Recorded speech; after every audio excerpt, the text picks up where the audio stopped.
company's orientation towards marketplace.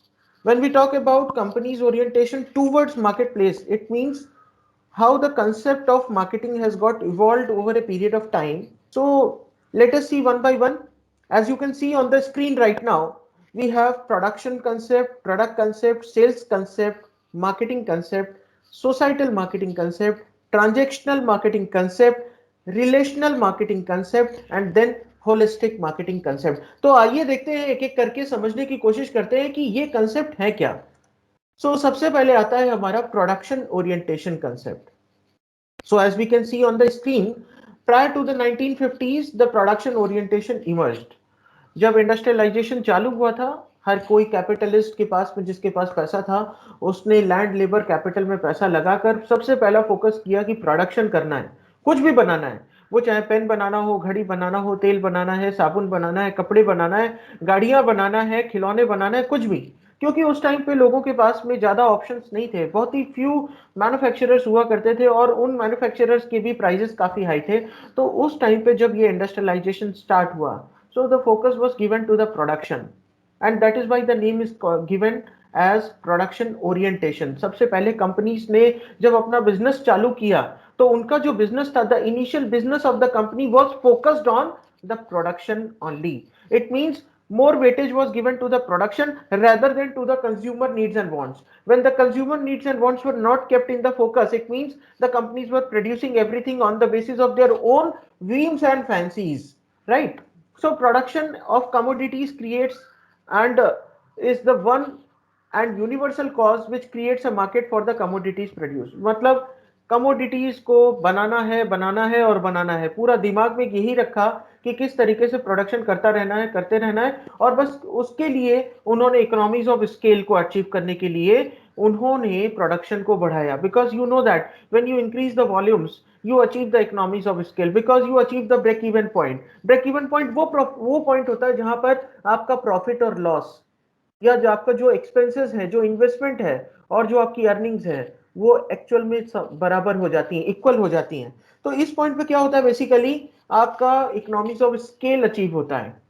इसके बाद companies को प्रॉफिट्स आ जाते हैं. और यहां पर बेसिकली बोला जाए तो production orientation concept was the best mouse trap. एक चूहे चूहे को पकड़ने के लिए जो माउस ट्रैप होता है, आपने देखा है, एक अंदर कोई टुकड़ा फंसा दिया जाता है और चूहा अंदर जाता है, और वो जैसे ही उसको खाने की कोशिश करता है वो फंस जाता है. उसी तरीके से यहाँ पर कंपनी को ये लगता था कि उन्होंने जो प्रोडक्शन किया है, कस्टमर के पास में कोई चॉइस नहीं है, कस्टमर तो झक मार के हमारे पास आएगा, क्योंकि कस्टमर के पास आपने कोई चॉइसेस ही नहीं दी, अल्टरनेटिव्स थे नहीं, सब्सटीट्यूट्स होते नहीं थे. जिस तरीके से आज की तारीख में आपके पास में कॉफी के भी 50 ब्रांड्स हैं, चाय के भी 50 ब्रांड्स हैं, उस टाइम पे चाय और कॉफी के लिए भी इतनी ज्यादा अल्टरनेटिव्स और सब्स्टिट्यूट्स अवेलेबल नहीं थे. एक छोटा सा एग्जांपल लेके आपको एक्सप्लेन करना चाहता हूं कि why it was called as a mouse trap. Because the companies used to think that whatever productions they are doing, the customer is bound to purchase that because they don't have lot many choices in the market, right?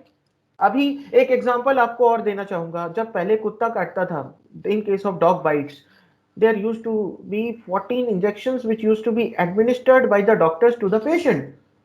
14 injection लगते थे. अब किसी को अगर लगवाना है तो वो 14 इंजेक्शन, पेनफुल इंजेक्शन पेट में लगवाने ही लगवाने थे, उसके अलावा कोई ऑप्शन नहीं था.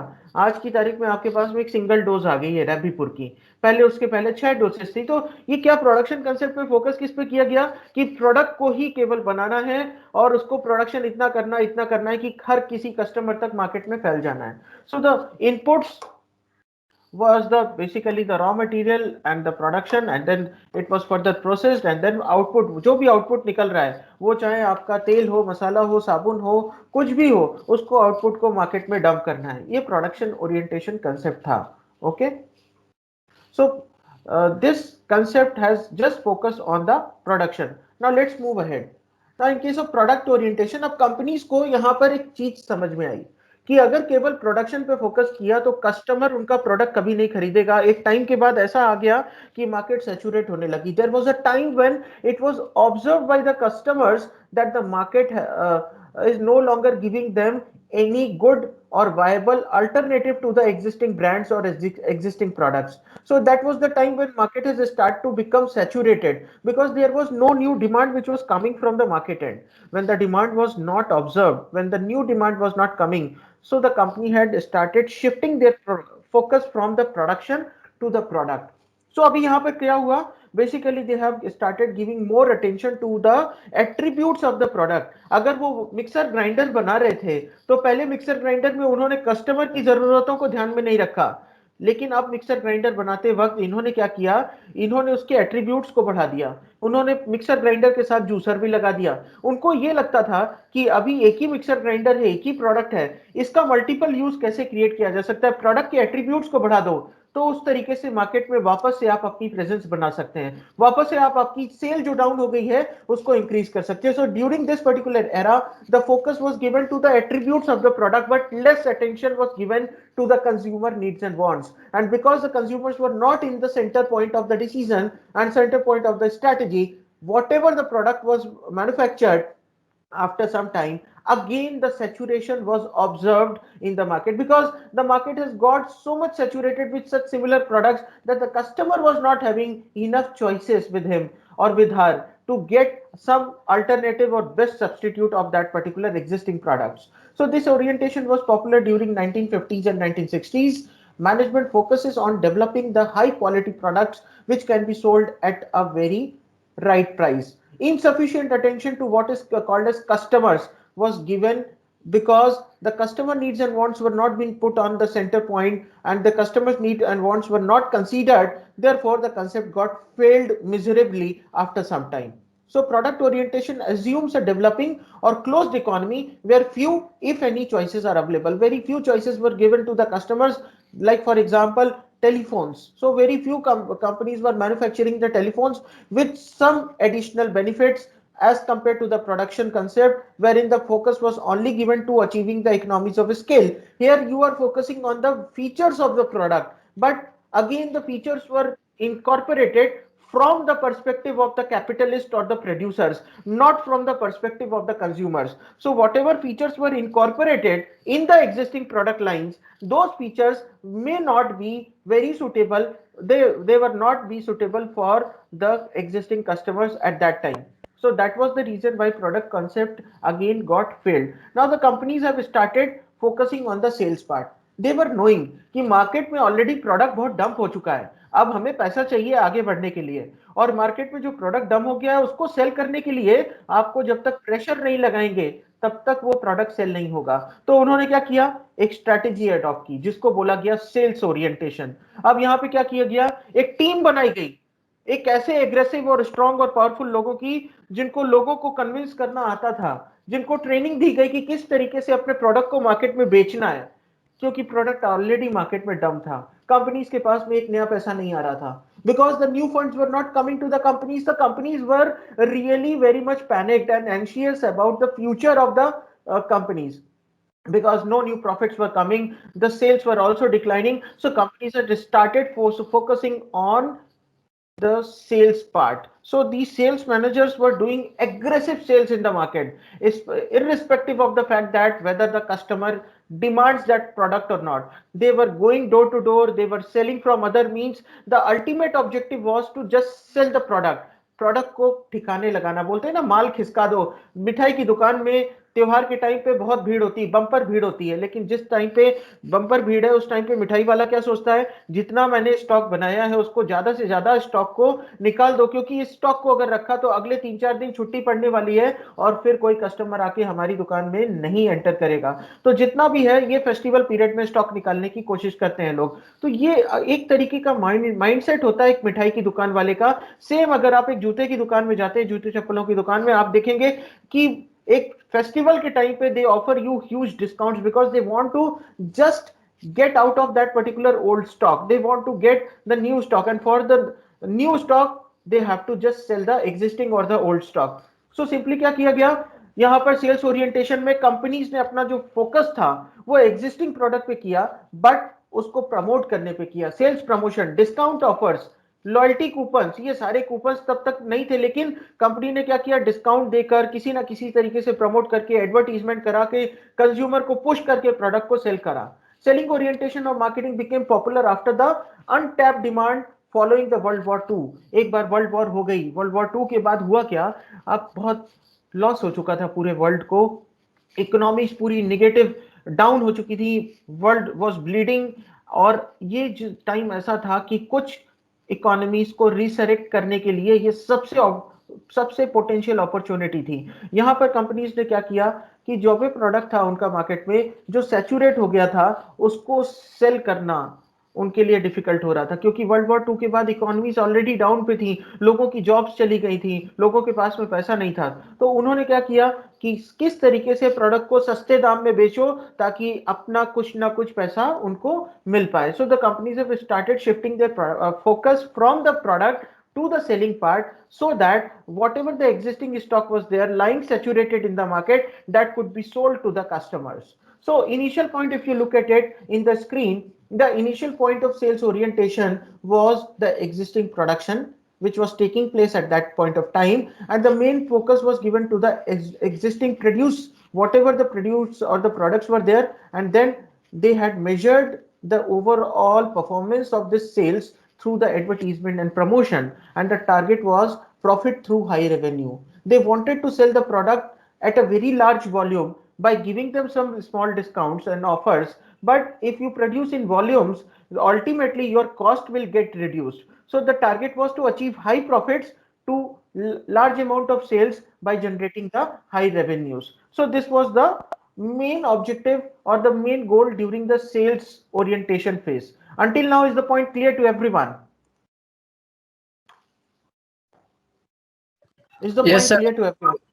Yes. Okay. How about others? Rest our understanding. I just want your confirmation. If there is any doubt, you can ask me. I'm here to attend your queries. Devendra, Mangesh, Nilesh, Narayan, any doubts? Okay. So now we are moving ahead to marketing orientation. अब क्या हुआ, sales करते करते करते करते एक ही product अगर आप इंसान को बेचोगे, वो एक बार लेगा, दो बार लेगा, वो चार चार बार आपसे प्रोडक्ट नहीं खरीदेगा, क्योंकि वो कहेगा मेरे पास तो ऑलरेडी रखा हुआ. जैसे फॉर एग्जांपल बिस्किट बनाने वाली कंपनी ने सेल्समैन लगाया कि ये मार्केट में बिस्किट जाके बेचो, चाहे कुछ भी हो जाए, हम आपको अच्छा कमीशन देंगे अगर ये प्रोडक्ट आपने एंड तक शाम तक आते आते आप अगर खाली आता होगे, आप सारे प्रोडक्ट बेच दोगे तो हम आपको कमीशन देंगे. अब वो सेल्समैन बहुत खुश होके मार्केट में निकलता था, वो सबको पैकेट्स बेचता था और उसके बाद शाम को घर अपने ऑफिस से घर आता था तो उसको कमीशन मिलता था. बट स्टार्टिंग पॉइंट में आपको कमीशन मिलेगा, एक टाइम आएगा जब मार्केट सेचुरेट हो जाएगी, आप उसी डोर पे जब दोबारा नॉक करोगे तो हो सकता है कि आपको रिजेक्शन मिले, क्योंकि जो एग्जिस्टिंग कस्टमर्स थे वो ये बोलने लग गए कि हमारे पास ऑलरेडी फोकस, अभी हमारा जो प्रोडक्ट है वो ऑलरेडी खत्म नहीं हुआ है, हमारे घर में ऑलरेडी वो प्रोडक्ट चल रहा है, तो हम नया प्रोडक्ट क्यों खरीदें आपसे.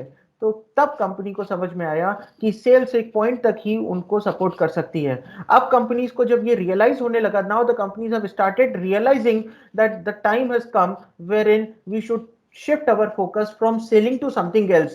Now we should shift our focus from production or from the product or from the selling to the customer. And that was the time when the companies have realized that if they start giving attention towards the consumer needs and wants, towards the consumer problems, then they would be able to get mostly the higher revenues, the profits, and they would be able to deliver the value to the customers. So during this particular time, the companies have started shifting their attention from the selling to the marketing. And in marketing, we give the attention to the customers. The customers are at the center point of all the decision making. They are at the center point of all the marketing strategy formulations. So this was the time when the companies have started realizing that all the efforts whichever they are taking, right from product idea stage, that has to be taken with reference to the consumer problems, immediate consumer problems, and accordingly if they target the market, probably the potential of the product would be very high in terms of sales and in terms of profits. So this era started in 1970s. I would like to quote an example of Ford company. In 1970s, one journalist from Reuters, he approached the chief executive officer of Ford company at that time, and then he interviewed the CEO of the company at that time, and the question of the journalist was, the Ford Motor was just manufacturing only one color car. Could you imagine which was the color of the car which the Ford Motors were manufacturing at that point of time? Ford motor की गाड़ियां जो आती थी वो एक ही colour में manufacture होती थी और दूसरा कोई कलर वो नहीं बनाती थी। मैं उसके पीछे बताऊंगा आपको, आप गेस कर सकते हैं वो कौन से कलर की गाड़ियां बनाती थी अंटिल 1979? जी, grey colour. No, any other guess? White colour sir. No, it was black colour. Ford motor की गाड़ियां मोस्टली ब्लैक कलर में बनती थी और ये जर्नलिस्ट का एक क्वेश्चन था चीफ एग्जीक्यूटिव ऑफिसर को उस टाइम के, कि आप हमेशा ब्लैक कलर की गाड़ियां क्यों बनाते हैं, why do you manufacture only black colour cars? तो ये रिप्लाई उनका उस टाइम पे जो था एज इट इज मैं आपको बताना चाहता हूं। चीफ एग्जीक्यूटिव ऑफिसर ने उस टाइम पे फोर्ड के बोला कि I can manufacture any colour car for my customers as long as it is black. इसका सिंपल मीनिंग ये था कि मुझे तो केवल ब्लैक कलर की ही गाड़ियां बनानी है और अगर कस्टमर को चाहिए तो ले ले, नहीं चाहिए तो वो कहीं और चले जाए। उसको मालूम था कि उसके कस्टमर्स कहीं और जा नहीं सकते और दूसरे कस्टमर्स के पास में भी कोई चॉइस नहीं थी। धीरे धीरे धीरे धीरे जनरल मोटर्स आ गई। जनरल मोटर्स के आने के बाद मार्केट में कंपटीशन बढ़ने लग गया। अब ये जनरल मोटर्स केवल व्हाइट कलर की गाड़ियां बनाती थी और ये फोर्ड मोटर्स ब्लैक कलर की गाड़ियां बनाती थी। इनिशियल में लोगों में ये फीलिंग आ गई कि चलो ब्लैक का सब्स्टिट्यूट आ गया, लेकिन धीरे धीरे 1990s आते आते कस्टमर्स की डिमांड्स चेंज होती रही क्योंकि कई सारी कंपनीज मार्केट में एंटर कर चुकी थी। आपके पास में टोयोटा थी, आपके पास में निसान थी और आपके पास में hyundai थी, आपके पास में होंडा थी, आपके पास में मारुति थी। ये सारी कंपनीज की वजह से अब कंपनीज को रियलाइज हुआ कि now the time has come wherein they should shift their focus from manufacturing only one color car to multiple color variants, and that was the time when the companies have started manufacturing multiple color cars, because that was the time when the countries have opened their doors to the multinational companies for doing a business। अब आती है बात black colour की। देखिए होता क्या था कि किसी भी ऑटोमोबाइल कंपनी में जो पेंट शॉप डिपार्टमेंट होता है, पेंट शॉप, वो सबसे एक्सपेंसिव होता है। मैन्युफैक्चरिंग एक तरफ हो रही है और जो पेंट शॉप की जो मशीन्स होती हैं वो बहुत एक्सपेंसिव होती हैं। It cost you right from some lakhs to crores, और उधर अगर डस्ट का एक भी पार्टिकल चला जाता है तो बहुत प्रॉब्लम होती है, वो पूरी की पूरी मशीन खराब हो सकती है। इसीलिए आप कभी किसी भी ऑटोमोबाइल कंपनी में जाके देखिए कि जब भी कभी वहाँ पेंट होता है तो सबसे पहले वो आपको एप्रन पहनाएंगे, उसके बाद एक आप एक प्रेशर वाला ब्लोअर होता है जिससे कि आपके जितने भी पार्टिकल्स हैं वो रिमूव हो जाते हैं। उसके बाद आप अंदर मास्क पहन के जाते हैं, राइट। और अंदर इंफ्रारेड लाइट्स होती हैं जिसकी वजह से बबल्स ना पड़े, उस तरीके से उसमें कोटिंग किया जाता है। अब बात आती है कि ब्लैक कलर की गाड़ियां ही क्यों बनती थी। ब्लैक कलर बेसिकली पेंट क्या होता था, अब पहले के टाइम पे उनको कंपनी को अपनी कॉस्ट बचानी होती थी। कंपनीज को ये लगता था कि अगर एक ही कलर का पेंट किया तो मिक्सिंग करने के टाइम पे आपको पेंट वेस्ट नहीं जाएगा। होता क्या है, आज अगर आप किसी भी ऑटोमोबाइल कंपनी के अगर मैन्युफैक्चरिंग प्लांट में जाते हैं, आप देखेंगे कि जो एक गाड़ी में जो पेंट हो गया, जो भी पेंट रेजिड्यू बचता है, that can not be applied to any other car even if the other car is also the same colour, क्योंकि वो अलग टेक्सचर आ जाता है उसका। तो ये एक रीजन था कि उसको पेंट को वेस्ट से बचाने के लिए कंपनीज एक ही कलर की गाड़ियां बनाती थी। जनरल मोटर्स व्हाइट कलर और ये कंपनी, फिर हिंदुस्तान मोटर्स का तो आपने सुना ही होगा, एम्बेसडर गाड़ियां व्हाइट कलर में काफी निकली। तो बाद में एम्बेसडर ने भी अपने कलर चेंज किए, तो लेकिन तब तक बहुत देर हो चुकी थी, मार्केट से वो लोग आउट हो गए, because they could not change with the changing competition, they could not innovate. और उसके नतीजा क्या हुआ कि हिंदुस्तान मोटर्स जैसी गाड़ी, जो जिसकी एम्बेसडर इतनी पावरफुल गाड़ी हुआ करती थी कि एक टाइम पे अपने यहाँ पे जितने भी स्पेशल गेस्ट होते थे, ISPCS ऑफिसर्स, जो भी पॉलिटिशियंस सीनियर लेवल के, उनके पास में वो गाड़ियां होती थी। आज आपको बहुत ही रेयरली वो देखने को मिलेगी आर्मी में, मोस्टली डिफेंस में आपको आर्मी, एयरफोर्स और नेवी में यूज होती हुई दिखेगी, अदरवाइज काफी जगह से फेज आउट हो चुकी है।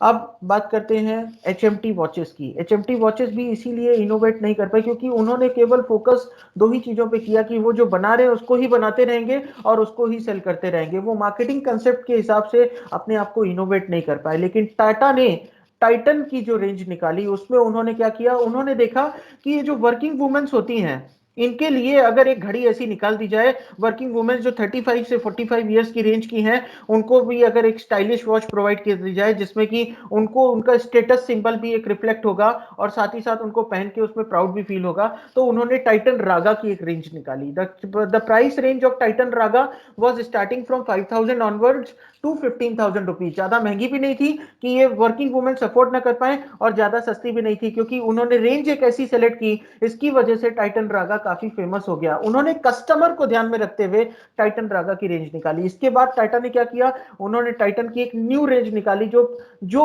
एलिट कस्टमर्स के लिए था, जिसमें ऑटोमेटिक आपका था, जिसमें आपको बार बार सेल डलवाने की जरूरत नहीं, आपके रिस्ट के मूवमेंट से वो घड़ी अपने आप चार्ज होती रहेगी। उसके बाद उन्होंने क्या किया, फास्ट ट्रैक निकाला। Fast track was mostly targeted to the college going students, the youth, those who love the adventures. और ये जो फास्ट ट्रैक था, इसने टाटा को एक नई पोजीशनिंग दे दी मार्केट में। अब टाटा के पास में टाइटन भी है, टाटा के पास में रागा रेंज भी है, और टाटा के पास में आपका फास्ट ट्रैक रेंज भी है। तो उन्होंने क्या किया, उन्होंने केवल सेलिंग पे फोकस नहीं किया, they had shifted their focus from just doing the selling to the marketing. अब उन्होंने हर एक क्लास के कस्टमर को, हर एक सेगमेंट के कस्टमर को टारगेट करके उनके लिए एक अलग प्रोडक्ट की रेंज निकाल दी। आज टाटा का स्किन करके परफ्यूम आता है, इट इज फंटास्टिक परफ्यूम। अगर आपको कभी अपॉर्चुनिटी मिली लाइफ में, यू ट्रेवल फ्रॉम विस्तारा और Indigo airlines in business class, they will give you the small samples of Titan skin. वो वहां पर प्रमोशन करते हैं बिजनेस क्लास के लोगों के लिए। जब आप जाएंगे, आप उसको लगाएंगे, आपको मजा आ जाएगी, और उसके बाद फिर आप उसके लिए इंक्वायरी करेंगे। So what is that, this is just creation of that want. लोगों तक ये पहुंच के, लोगों को अवेयरनेस करा के, उनको उनके दिमाग में ये फीलिंग डाल के कि एक बार आप हमारा प्रोडक्ट ट्राई करके तो देखें। So that is called as marketing orientation, right. Product तो बनाया, उसकी फ्रेग्रेंस भी बहुत मस्त है। उन्होंने उसके लिए चूज किसको किया, उनको पता है कि इसको खरीदने वाले जो कस्टमर्स हैं, they would be the people those who are at the higher executive level, और उसके लिए उन्होंने बिजनेस क्लास को प्रेफर किया। सो जब भी कभी आप बिजनेस क्लास में ट्रैवल करेंगे फ्रॉम पुणे टू दिल्ली और any other place, specially in Indigo airlines और in Vistara, you will get a sample bottle, small bottle of Titan Skin brand. So अभी तक क्लियर हुआ आप लोगों को? एग्जाम्पल मैंने जो भी दिए, आप लोगों को कोई डाउट है तो आप मुझसे पूछ सकते हैं। Any doubts? No, sir. Yeah. No, sir. Okay. So marketing oriented business starts with the customers, find out what they want and then produce it for them. एक जो marketing orientation है, वो कहाँ से चालू हुआ? वो चालू हुआ कस्टमर से। कस्टमर से शुरू करके कस्टमर पे ही खत्म करना। That is why we offer the after sale service today. Involves monitoring of competitor section also. Competitor क्या कर रहा है, वो क्या प्रोडक्ट लेके आ रहा है, उसके हिसाब से अपने प्रोडक्ट में मॉडिफिकेशन करना। नोकिया की तरह अगर कान और आंख बंद करके बैठेंगे तो आज आप मार्केट में ज्यादा टाइम सर्वाइव नहीं कर पाएंगे। आपको हमेशा अपने प्रोडक्ट को चेंज करते रहना है। For example, when Jio entered in Indian market, that time there was a hype. The Airtel, the Idea, the Vodafone and all other competitors at that time were thinking that this brand will not give them tough competition. But then what happened exactly was, now all other brands are bleeding today. This was the first time in the history, after 3 years, Airtel company has observed profits. Otherwise it was bleeding hugely. In the previous quarter they were having a loss of around 800 crores. So the companies have got compelled to just go for the joint venture, the JV, because they could not compete with the strategy of the Geo. So what happened actually, Geo had entered in the market by understanding that today, because of the wide penetration of the smartphone, there is a necessity of connecting everyone with the internet. When the company wanted to connect everyone with the internet, they had decided to launch the 4G instead of working on 3G. That was existing technology at that time, but Jio had just jumped directly to the 4G technology. They had invested around 2,50,000 crores in the market to set up the infrastructure for this particular Jio. But the other companies, those who were already existing in the market, they were having 2G connection also and they were having 3G connection also. So एक तरीके से अगर बोला जाए, अगर आपका एक परिवार है, यू हैव अ फैमिली, और फैमिली में कुछ बूढ़े लोग हैं, कुछ जवान लोग हैं और कुछ बच्चे हैं। आपको बच्चों की भी देखभाल करनी है, बूढ़े लोगों की भी देखभाल करनी है, और जो मैच्योरिटी स्टेज पे हैं उनकी भी देखभाल करनी है। यही एक रीजन था दूसरे ब्रांड्स के फेल होने का। दूसरे सेल्युलर सर्विस प्रोवाइडर्स फेल इसी वजह से हो गया बिकॉज उनको घर के बूढ़े जो 2G टेक्नोलॉजी थी उसको भी उनको बना के रखना था, क्योंकि उनके पास में कोई ऑप्शन नहीं था। वो कस्टमर को सडन कुछ भी नया नहीं दे सकते थे। 3G को भी बना के रखना था, मेंटेन करना था, और उसके साथ में उनको 4G लॉन्च करना था। बट जियो ने क्या किया? जियो ने मार्केट में एंटर करते समय the latest technology they had adopted, they had directly jump to 4G। सो ये सारी चीजें जो है मार्केटिंग ओरिएंटेशन है। आपने प्रोडक्ट लॉन्च करने से पहले कस्टमर को पकड़ लिया, कस्टमर की समझ क्या है, कस्टमर की रिक्वायरमेंट क्या है, कस्टमर को चाहिए था डेटा, और इन्होंने कंपनी ने क्या किया, 1.5 साल तक आपको फ्री डेटा देके आपको उसकी आदत डलवा दी। एक बार आदत पड़ गई तो जो कंपनीज पहले महीने का 1 GB या 2 GB डेटा देती थी, the companies which used to offer only 1 GB or 2 GB of maximum 2G or 3G data, now the companies have got compelled to provide you almost 4 GB data every day। आज की तारीख में start करेंगे तो आपको 1 GB से 4 GB तक का, 5 GB तक का डेटा आपको पर डे मिल सकता है, डिपेंड करता है आपका यूसेज क्या है। तो ये सारी चीजें पॉसिबल हुई due to emergence in technology, due to innovation, and due to focus on marketing. Now, the business model that focuses on delivering products designed according to customer desires, needs and requirements। अब कुछ भी अगर product बनाना है तो सबसे पहले customer की तरफ देखा गया, कस्टमर की तरफ ध्यान, उनकी तरफ फोकस लगा कि कंपनीज ने ये देखा कि कस्टमर क्या चाहता है। कस्टमर को आज ये सिंपल पेन चाहिए, कि उसको इंक पेन चाहिए, कि उसको फाउंटेन पेन चाहिए, कि उसको कुछ और पेन चाहिए जिससे वो अपनी पर्सनालिटी को एक तरीके से रिफ्लेक्ट कर सके। So that was the reason. So if you look at it, in case of marketing orientation, the initial point was the market. The main focus was given to the actual customer needs, which was not given in any other previous orientation of the company towards the marketplace. The third important thing is they had changed the entire marketing approach. They had started focusing in the market using 4P's strategy. The 4P's strategy talk about the product, place, price and promotion. For service marketing, they had extended the 4P's to 7P's that included product, place, price, promotion, then people, physical evidence and process. So they had added these 3 additional P's for the service marketing separately, just to ensure that the service marketing should be supported by the people, because the people are driving the process in the organization. So the entire marketing approach was changed. Now the target was the long-term profit through the customer satisfaction. So here in marketing orientation, the companies has given more focus towards 3 things which are very important to define the concept of marketing. That is called as creating, communicating and delivering. It is also called as CCD approach: creating, communicating and delivering. What we are delivering is, we are delivering value. What we are creating is the value, right? What we are communicating is the value part. So instead of giving focus to the product, they have now given focus to the customer and the value which is being perceived by the customer pertaining to a product or a service. So आप किसी product को ज्यादा value देते हैं तो आपको वो product offer किया, तो उसके लिए आ गया आपका कस्टमाइज्ड और द निश मार्केटिंग। अभी फॉर एग्जांपल पहले कंपनीज एक ही तरीके के जूते बनाती थी। आपको चाहे स्पोर्ट्स खेलना है, आपको दौड़ना है, आपको वॉकिंग करना है, आपको नॉर्मल, आपको फॉर्मल अटायर पहनना है, तो आपके पास में ज्यादा चॉइसेस नहीं थी। बट आज बाटा जैसी कंपनी, रेड चीफ जैसी कंपनी, ली कूपर जैसी कंपनी, वुडलैंड जैसी कंपनीज ने भी अपने प्रोडक्ट में काफी रेंज ले आए हैं। क्यों ये कर रहे हैं? Because they know that the consumer demands are different. They cannot satisfy the demand of all the customers, all the mass market with the single product, right? But there are some companies which are very popular by just keeping only one product. That is, the best example is of Apple. Why they are still at number one? Why this brand is the most recognized brand in the world? Just because they are innovating. Every time when they are launching a new product, that is the revision of the existing version in the market, but that brand has got addition of value which was not offered in the previous versions. So this is the marketing orientation. Is that point clear to everyone? Yes, sir. Yes, sir. Okay, fine.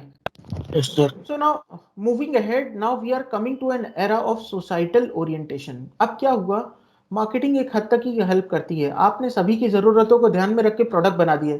अब पूरी market में ऐसे product आ गए हैं जो consumer की जरूरतों को ध्यान में रखते हुए बनाए गए। अब कस्टमर के पास में चॉइसेस भी हैं, लेकिन कस्टमर अब किसके पास जाएगा, कौन सी कंपनी को प्रॉफिट होगा, which company will get the profit and which company will not get the profit, is not going to be determined by the product और by the brand, but now this would be determined by the orientation of the company, कि company society के लिए क्या कर रही है, Mankind के लिए क्या कर रही है, वेलफेयर के लिए क्या कर रही है। आज की तारीख में ये बोला गया है 77% of the millennials think that the companies which are more active in terms of their CSR, in terms of contributing something to the society, they are going to buy from those companies only.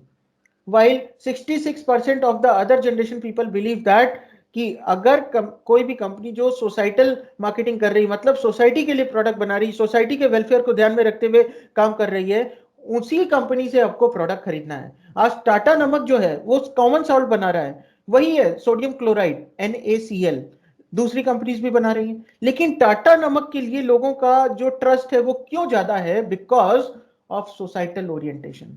Tata केवल नमक नहीं बनाता, वो पूरे देश को जोड़ने का काम करता है। Right from the time of 26/11 attack, अगर प्रीवियस भी एग्जांपल देखेंगे तो आपको बहुत सारे ऐसे एग्जांपल्स मिलेंगे जहां पर आपको ये पता चलेगा कि Tata is into lot of philanthropic activities, they are contributing a lot towards the society. So marketing decisions by considering consumer wants, the company's requirements and society's long term interest. आपने कोई प्रोडक्ट ऐसा बनाया जिसमें कि सोसाइटी में long term पे कुछ problems हो सकती है, पॉल्यूशन हो सकता है, इन्वायरमेंट पॉल्यूट हो सकता है, या बच्चों की या बड़ों की हेल्थ या कुछ ना कुछ चीजें प्रॉब्लम क्रिएट कर सकती हैं, तो सोसाइटल मार्केटिंग में उसको इग्नोर किया गया। राइट, अभी आज की तारीख में देखिए चाइल्ड लेबर एक बहुत बड़ा फैक्टर है। इंडिया भी एक टाइम पे चाइल्ड लेबर यहाँ पे होता था इलीगली, आज उसको बंद किया गया है, और उसको सपोर्ट करने के लिए कंपनीज ने अपनी पॉलिसीज बना दी हैं कि they should not hire and they will not hire any child labour in the organisation. पहले के टाइम पे क्या होता था, राइट टू एजुकेशन, आज की तारीख में राइट टू इंफॉर्मेशन। तो ये कंपनीज आज आपको राइट टू इंफॉर्मेशन भी दे रही कि अगर आप उनसे जानना चाहोगे कुछ भी डिटेल, तो राइट टू इंफॉर्मेशन एक्ट के अंडर में आपको वो इंफॉर्मेशन प्रोवाइड करेंगे। सो सोसाइटल मार्केटिंग में long term interest of the society was kept as the center point of all the marketing strategies, and it preserves or enhances the customers and the society's well-being. अब customer को ज्यादा connect हो गया society के साथ में, और society का कनेक्ट किसके साथ में, कंपनी के साथ में। क्यों? क्योंकि अब लोगों को जो प्रोडक्ट मिल रहे हैं वो सोसाइटी की जरूरतों को देखते हुए मिल रहे हैं। अभी आप देखेंगे डेयरी मिल्क का एड, अब मैं आपको एग्जांपल देता हूं सोसाइटल ओरिएंटेशन कैसे आया। अब आपको पता है जब किसी को चॉकलेट खानी तो चॉकलेट इज अ वांट, क्योंकि लोगों को भूख लगी है, उनको फील होता है कि यार कुछ तो मीठा खाया जाए। तो कैडबरी ने क्या किया, कैडबरी ने अपना एड निकाला कुछ मीठा हो जाए। राइट, अब कैडबरी का मीठा हो जाए ये जो एड निकाला, उसके बाद कैडबरी बिकी तो, लेकिन मार्केट में सैचुरेशन आ गया। अब उनको ये समझ में आया कि अब ये प्रोडक्ट बना रहे हैं, इसको सेल कैसे करना है। सो उन्होंने क्या किया, वैलेंटाइंस के टाइम पे, वैलेंटाइन डे के पीरियड में उन्होंने अपनी कैडबरी का स्ट्रैटेजी ही चेंज कर दिया, और उन्होंने उसमें एक कपल को दिखाया, जो कपल एक दूसरे को चॉकलेट का एक बाइट शेयर कर रहा है, क्या स्वाद है जिंदगी में, ये उसका जिंगल था जो इतना पॉपुलर हो गया 1990s में कि हर किसी के जुबान पे कैडबरी का नाम आ गया।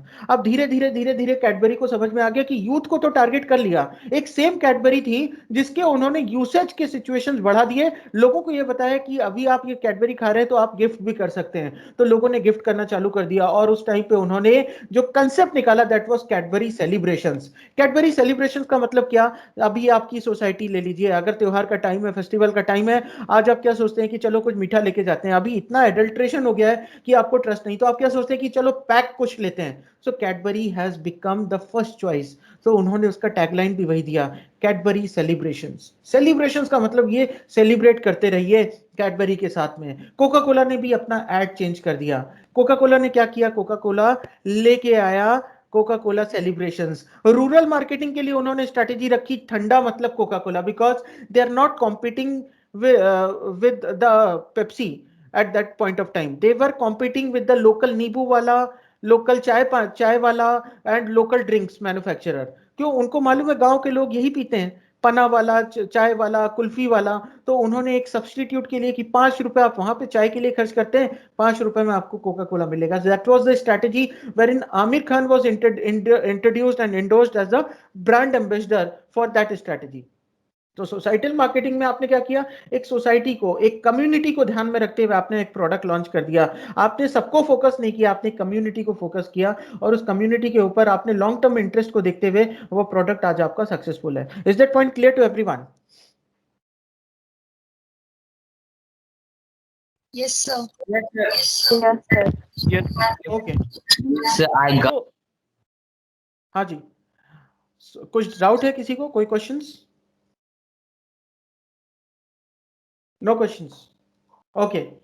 सो सोशल रिस्पॉन्सिबिलिटी क्या होता है? सोशल रिस्पॉन्सिबिलिटी बेसिकली आपका समाज के प्रति क्या दायित्व है, your responsibility towards the society. Since you have exploited the resources from the society, so now it's your duty to give it back. You have owed lot of things from the society, like for example man power ले ही रहे हैं, वहाँ के resources, water, land, capital, ये सब कुछ आप exploit करके अगर निकल जाएंगे, बदले में आप सोसाइटी को कुछ नहीं देंगे, तो आपका कभी भी लोगों के लिए ट्रस्ट नहीं बन पाएगा, लोग आपके लिए कभी भी आपसे अटैच नहीं होंगे. तो social responsibility implies that a business decision maker is obliged to take actions that also protect and enhance the society's interest.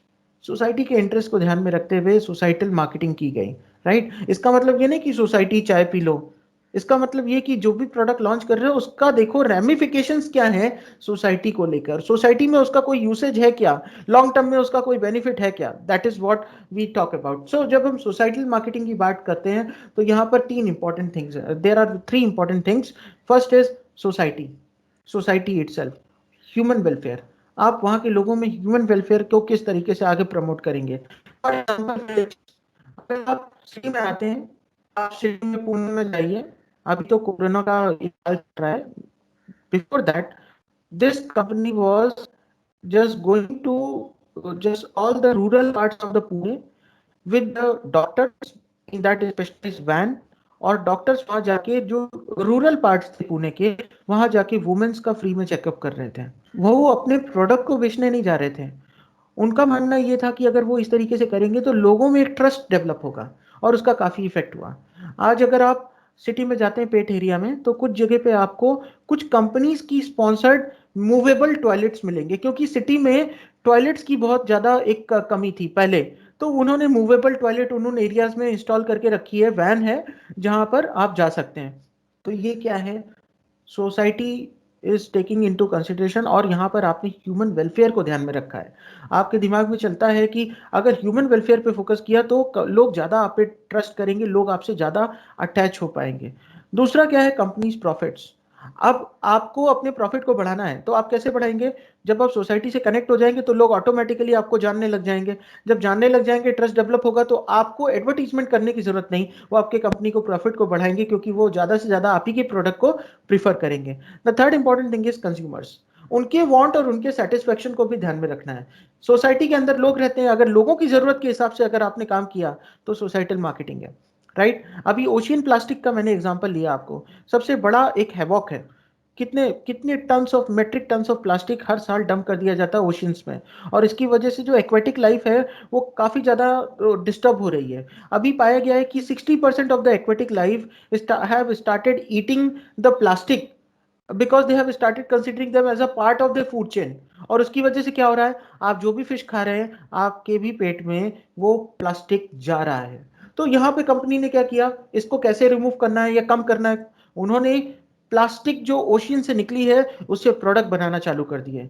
Nike ने अपने शूज बना लिए. इंडियन टीम की जर्सी जो 2012 वर्ल्ड कप में जो यूज हुई, वो जर्सी में भी ओशियन प्लास्टिक यूज की गई थी. सो ये क्या है, ये सोसाइटल मार्केटिंग है, लोगों को ये फीलिंग कराना. अगर आप यहाँ पे हनीवेल ऑटोमेशन कंपनी जानते हैं आप लोग, यहाँ पुणे में है, हिंजेवाड़ी में. If you go in Honeywell automation company, उनके जो एम्प्लॉयज की जो जैकेट है, जो प्रोडक्शन लाइन में जो काम करते हैं, that is also manufactured from the waste plastics.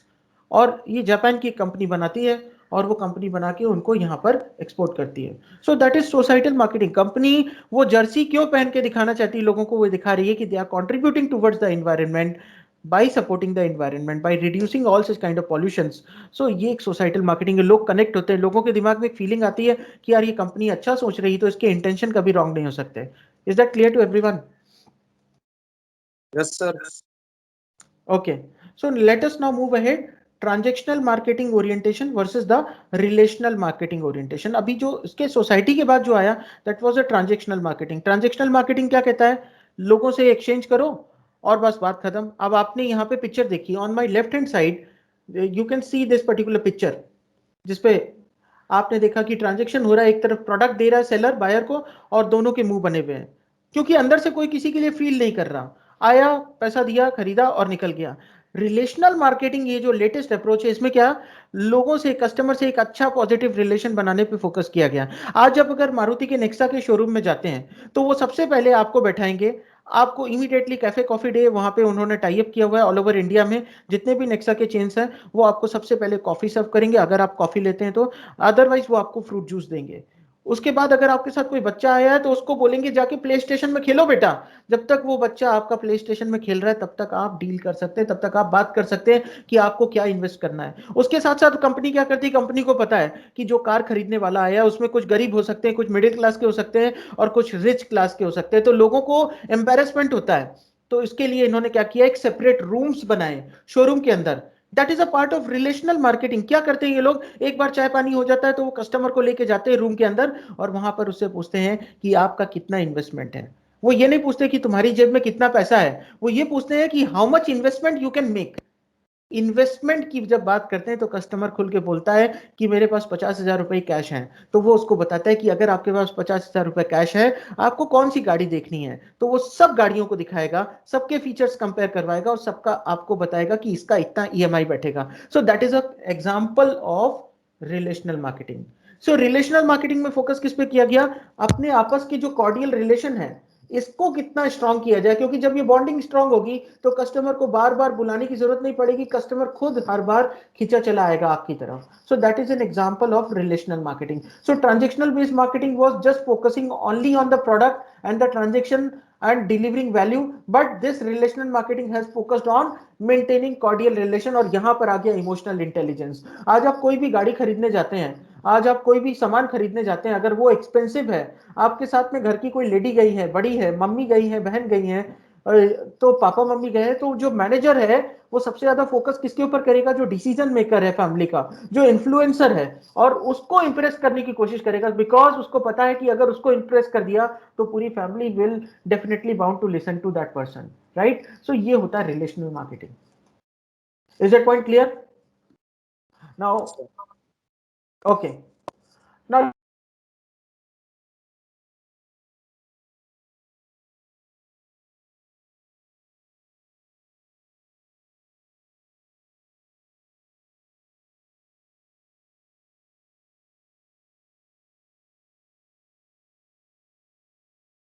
Hello. The voice is not audible. I have become able to hear you, sir. Hello. Sir, you are disconnected, sir.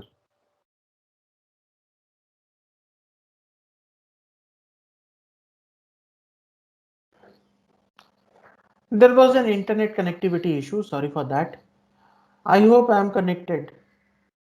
Okay. Yes, sir. Yes, sir. Okay, fine.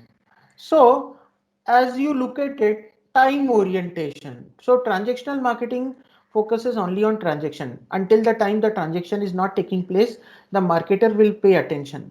And then after the transaction is over, they will not give you any further attention. But in case of relational marketing, you have a long-term relationship. If you go and purchase a car from any brand today, आज की तारीख में आज आप एक गाड़ी खरीदने जाइए, 4 व्हीलर, यहाँ पर क्या होता है, एक रिलेशनशिप मैनेजर होता है, बैंक्स में एक रिलेशनशिप मैनेजर होता है. इनका काम क्या होता है, ये आपको टाइम टू टाइम रिमाइंड कराएंगे कि आपकी गाड़ी की सर्विसिंग कब है, नेक्स्ट ड्यू कब है, और आपको आपकी गाड़ी से रिलेटेड जो भी फीडबैक है वो जानकारी लेके वो कंपनी तक इंफॉर्मेशन पहुंचाते हैं, जिससे कि आपको अच्छे तरीके से सर्व किया जा सके.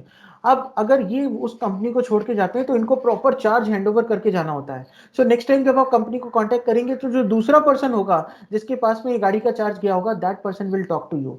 सो ये एक रिलेशनल मार्केटिंग जो है that focuses on long term view, क्योंकि उनको मालूम है लॉन्ग टर्म में कस्टमर को रिटेन करके रखा तो नए कस्टमर एक्वायर करने की जो कॉस्ट है उसको बचाया जा सकता है। ऑर्गेनाइजेशनल गोल, अब अगर बात करते हैं ऑर्गेनाइजेशन गोल की, इनका गोल क्या होता है? Relational marketing basically focuses on retaining the customer, customer को किस तरीके से रिटेन करके रखना है। Whereas the transactional marketing focuses only on the aggressive sale, sales को किस तरीके से आगे बढ़ाना है, किस तरीके से अपने फिगर्स को ऊपर लेके जाना है। गोल्डन फिगर ये जो है आपका मैजिक फिगर है, इस मैजिक फिगर को किस तरीके से आपको ऊपर लेके जाना है, राइट। जो बॉटम लाइन है कंपनी की जिसको बोला जाता है प्रॉफिट, उस बॉटम लाइन को किस तरीके से इंप्रूव करना है। The customer service priority, if you look at it in case of relational marketing, because we are giving more focus towards maintaining good relation, it is very high in relational marketing but relatively very low in case of transactional marketing approach. If you look at the customer contact, in case of relational marketing it is frequent, while in case of transactional marketing it is not so frequent, it is very low. If you look at the customer commitment, so customer commitment is very high in case of relational marketing, whereas it is very low in case of transactional marketing, because in case of transactional marketing we are not looking at maintaining or keeping any relation, right? Seller and customer relationship, in case of relational marketing it is based on trust and cooperation, whereas in case of transactional marketing it is based only on the conflict manipulation. Interaction, if you look at it, interactions are also not so frequent in case of transactional marketing, but in case of relational marketing the interactions are very high in terms of emails, in terms of phone calls, in terms of SMS, in terms of personal contact. आप अगर आज देखेंगे, आज आप किसी भी insurance company का insurance purchase करते हैं, गाड़ी परचेस करते हैं, राइट, तो आप देखेंगे कि जिस दिन आपका एनिवर्सरी है, जिस दिन आपकी बर्थडे है, आपको उनका एक एसएमएस या ईमेल जरूर आएगा। So that is an example of relational marketing. वो आपको विश क्यों कर रहे हैं? They want to make you to feel special on the given day, because they knew that if they maintain that good relations with you at times when you want some kind of applause or some kind of appreciation, some kind of recognition, then the customer will remember you for a longer period of time, right? So if you look at the sources of quality, now if you look at the relational marketing, company wide commitment is given, and if you look at the transactional marketing, only primarily the production is given into attention. So primarily from production you are looking at the sources of quality की production में quality को कैसे improve करना है, और बाकी वो कुछ भी नहीं देखते। अब यहाँ कंपनी वाइड कमिटमेंट का मतलब क्या है? प्रोडक्ट मार्केट में आया, कस्टमर तक चला गया, उसके बाद भी अगर कस्टमर को कोई प्रॉब्लम है तो उसके लिए रिलेशनल मार्केटिंग है। बट ट्रांजेक्शनल मार्केटिंग में प्रोडक्शन हो गया, एक बार क्वालिटी बना दी, उसके बाद वो फोकस नहीं करते हैं। Is that point clear to everyone? Yes, sir. Okay, so now moving ahead, now we are just going to observe the important points of holistic marketing approach. Holistic marketing, आप holistic मतलब सब कुछ, सारी चीजें उसमें कवर करना, जो कुछ अभी तक नहीं था उसको भी इसमें इन्वॉल्व करना। So holistic marketing incorporates the integrated marketing approach, the relationship management, internal marketing and social responsibility to build a unified and shared brand. यहाँ पे क्या चीजें फोकस की गई हैं? There are things which are being taken into consideration. The first is integrated marketing, मतलब company को customer के साथ सप्लायर से भी कनेक्ट करना है। कंपनी को suppliers are considered as strategic partner, क्योंकि सप्लायर ही आपको क्रेडिट देते हैं, सप्लायर जैसा रॉ मटेरियल देगा वैसा ही आपका प्रोड्यूस होगा। सो इंटीग्रेटेड मार्केटिंग, आपने वेंडर्स को भी कनेक्ट करके रखा है, कस्टमर्स को भी कनेक्ट करके रखा है, गवर्नमेंट एजेंसीज को भी कनेक्ट करके रखा है, थर्ड पार्टी यूनियंस को भी कंडक्ट करके रखा है, any other outside stakeholders, उनको भी आपने प्रॉपर कॉन्फिडेंस में रखा है। रिलेशनशिप मैनेजमेंट मतलब ये लोगों, आपके जितने भी क्लाइंट्स हैं, internal clients and external clients, उनके साथ में आपने एक कंड्यूसिव एंड फ्रेंडली इन्वायरमेंट और एक अच्छा रिलेशन रखा है, बॉन्डिंग आपकी अच्छी है। इंटरनल मार्केटिंग का मतलब आपके जो internal customer, that is the employees, उनको मोटिवेट करना, उनका वेलफेयर देखना। If your employees will be motivated, they will probably contribute more towards the organization. And social responsibility, again talking about the social aspects, contributing to the society in terms of economy, in terms of money के form में, right, proper training देंगे। अगर उनके rural में जा रहे हैं और रूरल एरियाज में लोगों को उठा रहे हैं तो वहाँ के लोगों का जो लिविंग स्टैंडर्ड है वो इम्प्रूव होगा। इसका मतलब इकोनॉमिक कंडीशंस इम्प्रूव होगी, राइट। सोशल कंडीशंस आप इम्प्रूव कर सकते हैं, मॉनेटरी तौर पे आप लोगों की कंडीशन इम्प्रूव कर सकते हैं, परचेसिंग पावर बढ़ा सकते हैं, उनके वेलफेयर के बारे में सोच सकते हैं, ह्यूमन वेलफेयर के बारे में। सो ये सारी चीजें जो है सोशल रिस्पॉन्सिबिलिटी में आती हैं। होलिस्टिक मार्केटिंग क्या होता है? It is the idea that unifying a market based on shared goals is better. मतलब मार्केट को एक बना दो, सारे के सारे कस्टमर की नीड को उसको क्लब करके एक ऐसा बना दो कि हर किसी की रिक्वायरमेंट फुलफिल हो जाए, राइट। शेयर्ड गोल्स, लोगों के शेयर्ड गोल्स होते हैं। कुछ लोगों को प्रोडक्ट यूज करना है कुछ और रीजन की वजह से, कोई प्रोडक्ट यूज करता है किसी और रीजन की वजह से। तो जिसको प्रोडक्ट जैसे चाहिए उसके हिसाब से उनकी सभी की जरूरतों को एक साथ इन्वॉल्व करके आपने उसमें इंटीग्रेट भी कर दिया मार्केटिंग को, रिलेशनशिप भी मेंटेन किया और सोशली रिस्पॉन्सिबल भी हो गए। ये होता है होलिस्टिक मार्केटिंग।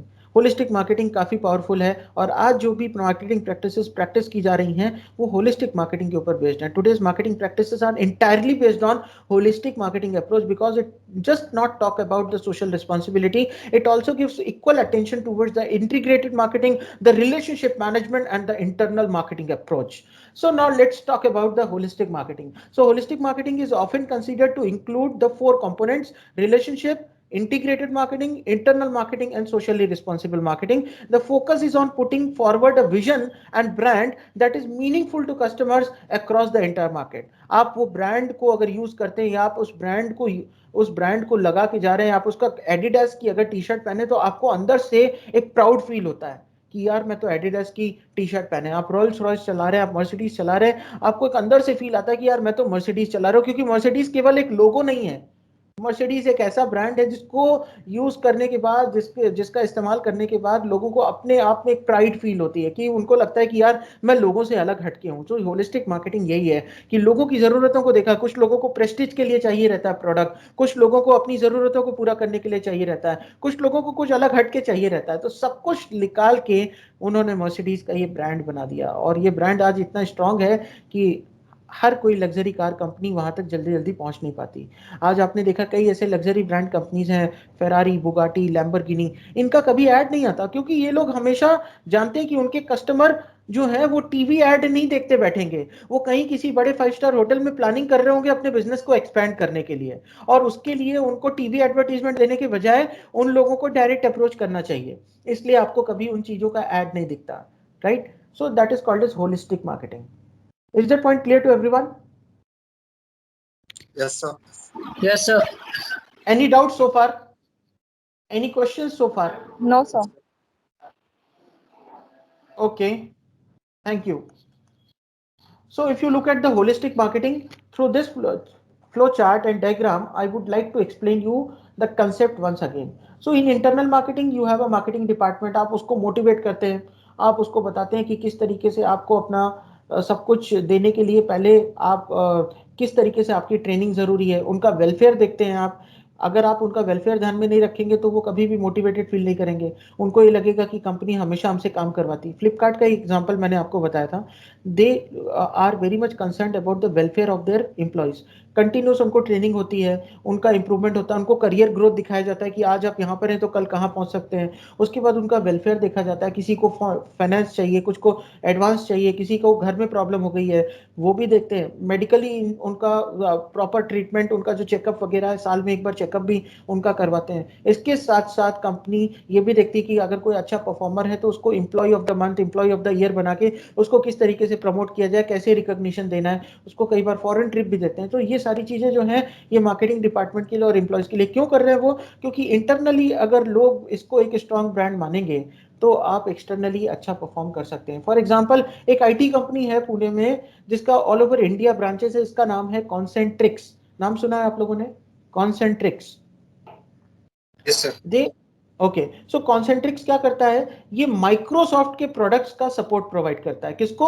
अपने क्लाइंट्स को। अब जहां जहां पर माइक्रोसॉफ्ट ऑफिस 365 है या माइक्रोसॉफ्ट के दूसरे प्रोडक्ट्स हैं जो क्लाइंट के यहाँ पर इंस्टॉल किए गए हैं, वो जगह पे अगर कुछ भी सपोर्ट चाहिए, back office support, maintenance support, तो ये कॉन्सेंट्रिक्स कंपनी करवाती है। अब कॉन्सेंट्रिक्स में अगर कोई ज्वाइन करता है तो डे 1 में उसको बोला जाता है you should feel proud of wearing the T shirt of Microsoft, क्योंकि माइक्रोसॉफ्ट एक ऐसा नॉर्मल ब्रांड नहीं है, ये वर्ल्ड में सेकंड नंबर का ऐसा पावरफुल ब्रांड है जिसको पहनने के बाद आपको एक अलग से फीलिंग आनी चाहिए, आपको ये लगना चाहिए कि मैं डिफरेंट हूं, और उसी तरीके से आपको परफॉर्म करना है, लोगों की जैसा नहीं। तो ये इंटरनल मार्केटिंग स्ट्रैटेजी है। उनको पहले दिन पे ही इतना बूस्ट कर दिया जाता है, उनका मोरल इतना हाई कर दिया जाता है, उनको बता दिया जाता है you are not just selling any other product, you are selling the Microsoft products, you are providing the service of Microsoft products, और Microsoft को बेचना अलग प्रोडक्ट्स को बेचने जैसा नहीं है, आप बिल्कुल डिफरेंट है। तो ये एक मोटिवेशन है, राइट। सीनियर मैनेजमेंट, अब कंपनीज में सीनियर मैनेजमेंट का क्या रोल होता है, उनके रोल्स एंड रिस्पॉन्सिबिलिटी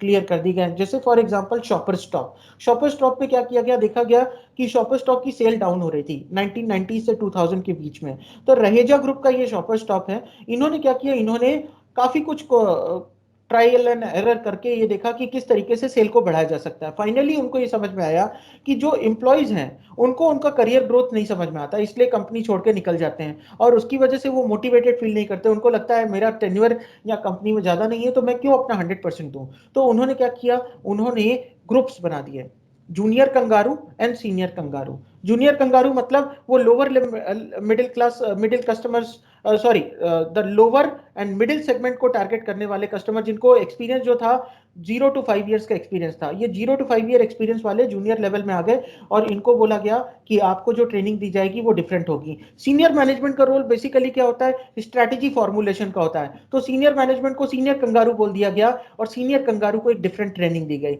अब ट्रेनिंग नीड्स आइडेंटिफाई करके, ट्रेनिंग नीड एनालिसिस करके डिफरेंट ट्रेनिंग जब प्रोवाइड की गई तो रिजल्ट्स पॉजिटिव आए, और शॉपर स्टॉप की सेल वापस से बढ़ गई। तो ये इंटरनल मार्केटिंग थी कि किस तरीके से उन्होंने इंटरनली अपने कस्टमर्स को, जो इंटरनल कस्टमर्स है वो है आपके एम्प्लॉइज, उनको किस तरीके से उन्होंने एम्पावर किया, किस तरीके से उनको स्किलफुल किया, और उसकी वजह से उन्होंने कैसे अपनी प्रोडक्टिविटी और प्रॉफिटेबिलिटी को बढ़ाया।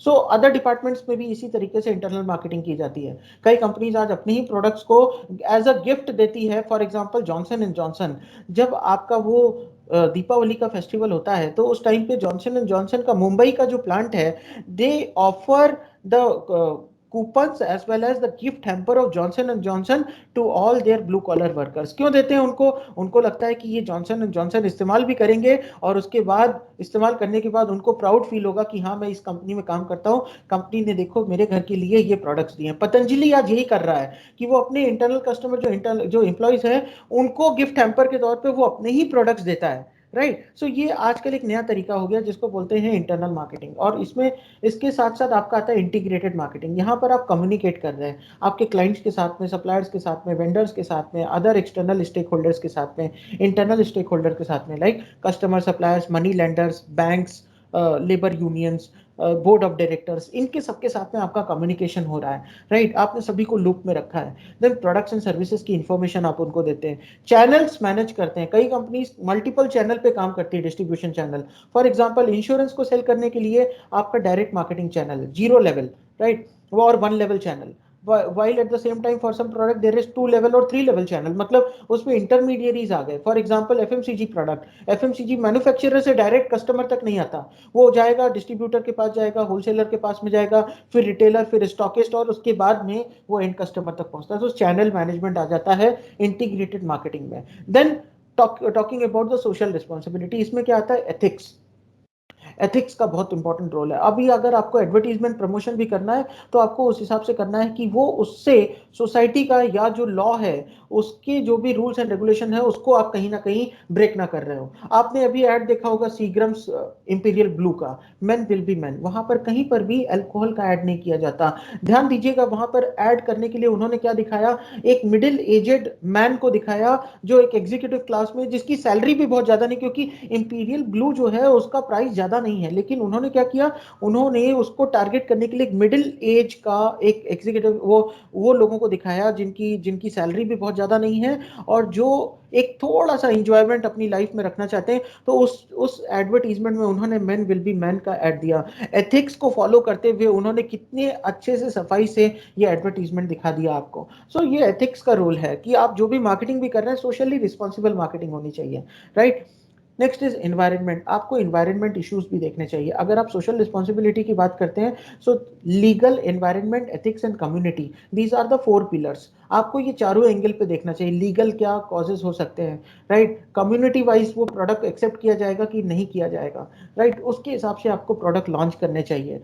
Then relationship marketing, relationship marketing में आप कस्टमर पे चैनल मेंबर्स जो भी हैं आपके, retailer, stockist, wholesaler, distributor, carrying and forwarding agent, उनके ऊपर फोकस करते हैं। देन द चैनल पार्टनर्स, अब फ्रेंचाइजी है आपका, कोई कैरिंग एंड फॉरवर्डिंग एजेंट्स है, कोई मिडिल मैन है, तो वो चैनल पार्टनर्स को किस तरीके से आपको मोटिवेटेड रखना है, किस तरीके से उनसे पॉजिटिव रिलेशन रखना है, that is what been taken into consideration under the holistic marketing approach. Is that point clear to everyone?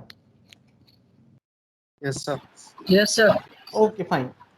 So now the last slide of the day, marketing versus selling. Yesterday I told you that the focus of marketing is on the customer, while the focus of selling is on the production or on the product itself.